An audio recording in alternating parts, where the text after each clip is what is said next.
I'm Elliot Kleinberg, and this is Something Went Horribly Wrong, a blog about bad writing and how to fix it.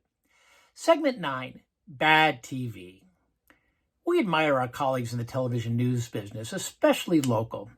I once worked in the business. It's a tough job. Often small staffs cover wide geographical areas. Complicated stories such as tax rates or constitutional amendments just aren't visual, so they don't work on TV, leading to charges by elitists, that's us print people, that TV is shallow.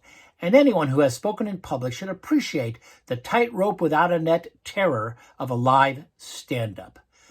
But it is true that finding things on TV that went horribly wrong is like, well, shooting fish in a barrel.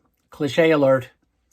We actually have talked about creating a TV news cliche bingo card or a drinking game. Every one of these next lines actually was said on a newscast.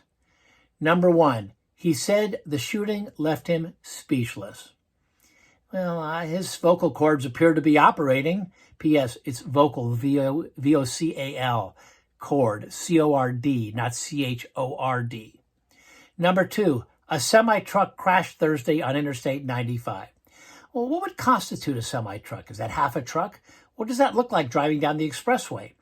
A semi-tractor trailer truck is the combination of a tractor unit and one or more semi-trailers to carry freight. They're called semi-trailers because they can't go by themselves. They have to be attached to a cab. That's where the semi comes in. But this wording sounds like it's a partial truck. Go with tractor trailer or 18-wheeler. Number 3, this is something people will never forget. Well, of course, at some point, many of them will forget it. Number 4, the residents of the nursing home had to be evacuated. Evacuated is another one that TV gets wrong pretty much all the time. Evacuate means to empty. You evacuate a town or an arena. Evacuating people is something in the realm of gastroenterology. One morning, a local TV station breathlessly reported that a nursing home had caught fire and that the residents all had to evacuate. Oh, I'll bet they did. Number 5, 2 people were ejected in the crash and flown to a nearby hospital. Well, a simple act of splitting this into 2 sentences. 2 people were ejected in the crash, period. They were flown to a nearby hospital, would prevent readers from conjuring in their minds the vision of people flying out a car window and being propelled through the air like missiles all the way to the hospital.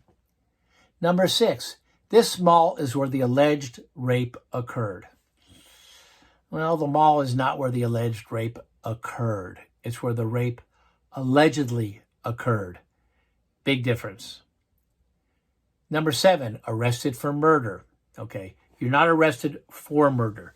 You're arrested on a murder charge. You're accused of murder. Police allege murder. Number 8, it was a gruesome discovery. Well, that's a gruesome cliche. Number 9, watch live Tiger Woods car crash. They were talking about live coverage of the investigation of the crash, but the wording suggests you could watch the crash live as it happened. And we're thinking probably not. Number 10, the silence from Congress is palatable. Palatable means something that you can eat. The reporter meant the silence is palpable. You could feel it. Number 11, Texas marked a grim milestone today in coronavirus deaths. Now, during the coronavirus pandemic, the Horribly Wrong team had the unique experience of watching grim milestone evolve into cliche in real time. Naturally, in today's media world, the metamorphosis occurred relatively in the wink of an eye, which is another cliche alert. Next time, more bad TV. I'm Elliot Kleinberg. Visit ekfla.com. That's ekfla.com.